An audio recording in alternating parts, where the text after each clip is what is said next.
We are the generation that watched the world collapse before we even hit puberty. Like, imagine being in elementary school and watching buildings fall on live TV, and then being told to go back to class like you didn't just witness one of the most traumatic events in modern history between snack time and math. That's us. Hi. Then a few years later, just as we started to kind of feel normal again, boom, recessions. Families losing homes, parents getting laid off, and suddenly you're 15 learning how to budget groceries because your dad's retirement plan just became hope. We didn't grow up with stability. We grew up with code red drills and the market's crashing again, playing in the background while we tried to figure out who we were. But we never really talk about that because trauma is supposed to be this big dramatic thing, not a slow, constant exposure to fear, instability, and secondhand panic. So we joke about it. We say millennial humor is broken, but maybe we're just trying to laugh through the fact that the world broke us first. This generation isn't okay. We've just gotten really good at masking it with sarcasm, iced coffee, and LOL, I haven't felt joy since 2007 energy. This episode, we're talking about the trauma we don't talk about. The kind that gets buried under normalcy, the kind that shaped our anxiety, our avoidance, and our inability to relax in a world that never felt safe to begin with. Welcome to Brutally Human. And if you were born between 1986 and 1996, buckle the fuck up, because we're about to get uncomfortably accurate.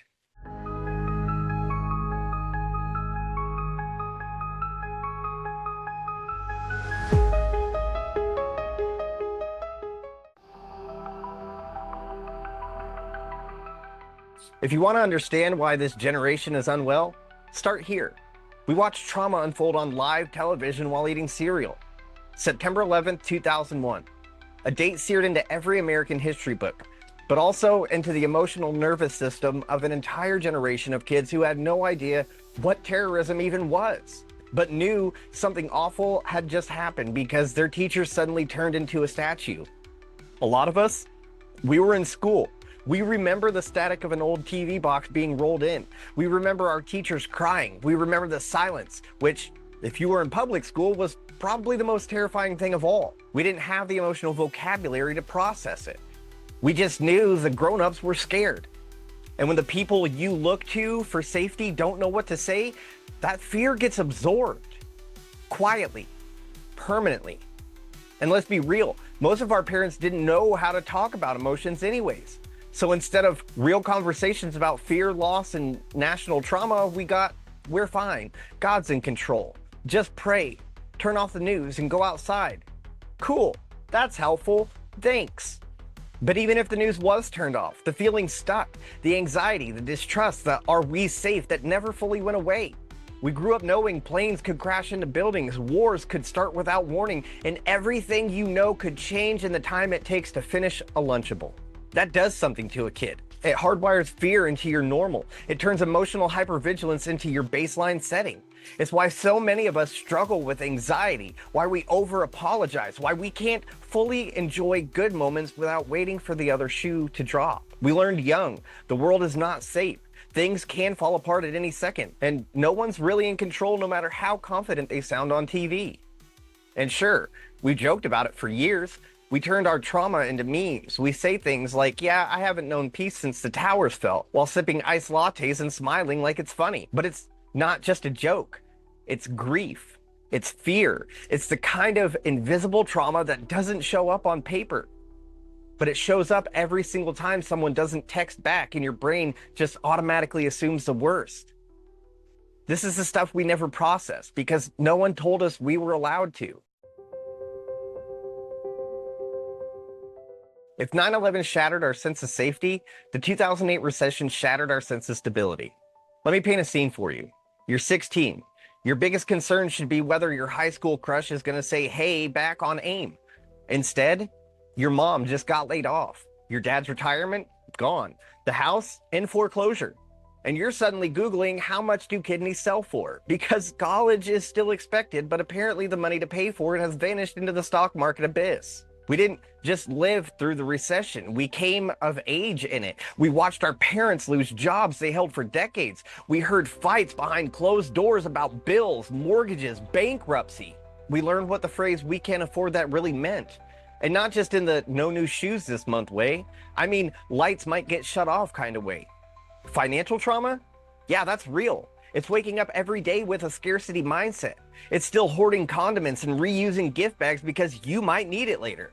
It's constantly feeling behind even when you're making progress, because progress was never modeled for you, just survival. The recession taught us that hard work didn't equal success. It taught us that loyalty to a job was a joke. It taught us that the system doesn't care, and you better have a backup plan for your backup plan or you're screwed.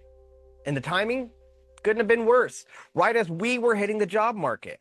Mass layoffs, hiring freezes. Oh, you want entry-level work? Sorry, we require 5 years of experience, a master's degree, and your soul. So we settled. We took whatever job we could get. We worked 3 side hustles. We said yes to internships that paid in experience. And now, years later, we're still underpaid, still burned out, and wondering why we can't relax at a dinner table without calculating how much the appetizer costs with the tax and tip. Millennials didn't just inherit a broken economy. We were gaslit into believing it was our fault for not pulling up ourselves harder by the bootstraps. That don't exist. And now, we make dark jokes about never retiring. We bond over shared financial trauma like it's small talk. We think having a 401k and a $12 savings buffer makes us the rich friend. We laugh, but it's not funny, because deep down we're tired. Tired of hustling to stay afloat, tired of pretending we don't still carry the fear from watching everything collapse when we were still too young to fully understand it. This wasn't just economic, it was emotional. And no one prepared us for what that would mean in 10, 15, 20 years. Okay, so we grew up watching the world fall apart on TV. Then we watched our parents fall apart because of the economy. So what did we do? We adapted, we got weird, we got funny, and we created an entire identity around being sarcastic, self-deprecating, and just fine enough to function. Let's talk about our coping mechanisms, because let's be honest, some of us don't have a personality. We have unresolved trauma and exceptional meme timing. Millennial humor is basically, I want to die, but LOL, here's a gif of a raccoon crying in the shower. Or, my bank account is a horror movie. Anyway, you want to DoorDash wings? Or, therapy's too expensive, so I'll just text my ex and then block them. Same result, right? We learned early on that if you couldn't fix the chaos, you could at least make it entertaining. Cue anxiety as a lifestyle. Burnout as bragging rights. Ghosting people because emotional bandwidth is a myth. We joke about not answering calls because I thought about it too long and now it's weird. But behind that is social exhaustion, hypervigilance, emotional withdrawal from years of being told directly or indirectly that our problems weren't real unless they could be quantified. So we stay quiet, we overwork, we say yes when we mean please no, because somewhere deep inside we still think saying no makes us a bad person. People pleasing isn't about being nice, it's about avoiding conflict because we've seen what happens when things fall apart. And we don't want to be the reason it happens again. And ghosting? Yeah, that one hurts. But for a lot of us, it's not just rudeness, it's survival. Because we don't know how to say, I'm struggling. So we disappear instead and hope someone notices. We are a generation that would rather suffer in silence than risk being too much. But silence is killing us. This isn't quirky, it's not just our thing. These are trauma responses dressed up in adult clothes and iced coffee habits. And maybe, just maybe, it's time we stop pretending that being emotionally numb is a personality trait. Because all this coping, it's not fixing the root, it's just keeping us one breath away from burnout on any given Tuesday.